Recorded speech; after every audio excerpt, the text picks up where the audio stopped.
কক্সবাজারে মডেল মসজিদ উদ্বোধন করলেন অন্তর্বর্তী সরকারের ধর্ম বিষয়ক উপদেষ্টা ডক্টর আ.ফ.ম. খালিদ হোসেন। বিস্তারিত থাকছে আরাফাত শিকদারের প্রতিবেদনে। গতকাল রোজ শুক্রবার কক্সবাজার কেন্দ্রীয় মডেল জামে মসজিদের শুভ উদ্বোধন করেন বাংলাদেশের অন্তর্বর্তী সরকারের ধর্ম বিষয়ক উপদেষ্টা ও প্রধান অতিথি ডক্টর আ.ফ.ম. খালিদ হোসেন।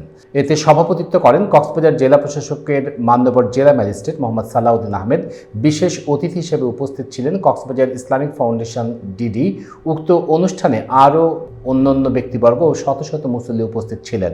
এ সময় ধর্ম উপদেষ্টা ডক্টর আ.ফ.ম. খালিদ হোসেন বলেন, বাংলাদেশকে একটি ইসলামী রাষ্ট্র করার লক্ষ্যে বাংলাদেশের প্রত্যেকটি উপজেলায় একটি করে মডেল মসজিদ নির্মাণ করে ধর্মপ্রিয় মুসলমানদের একটি সুন্দর শৃঙ্খলায় পরিবেশ তৈরি করে দিতে চান ধর্ম উপদেষ্টা ডক্টর আ.ফ.ম. খালিদ হোসেন। এতে আরও বলেন, দীর্ঘ 16 বছর স্বৈরাচারের ক্ষমতা থাকা অবস্থায় মডেল মসজিদ নির্মাণ করার কথা বলে কোটি কোটি টাকা হাতিয়ে নিয়ে দেশ ছেড়ে পালিয়েছেন আওয়ামী লীগের সাবেক এমপি মন্ত্রীরা।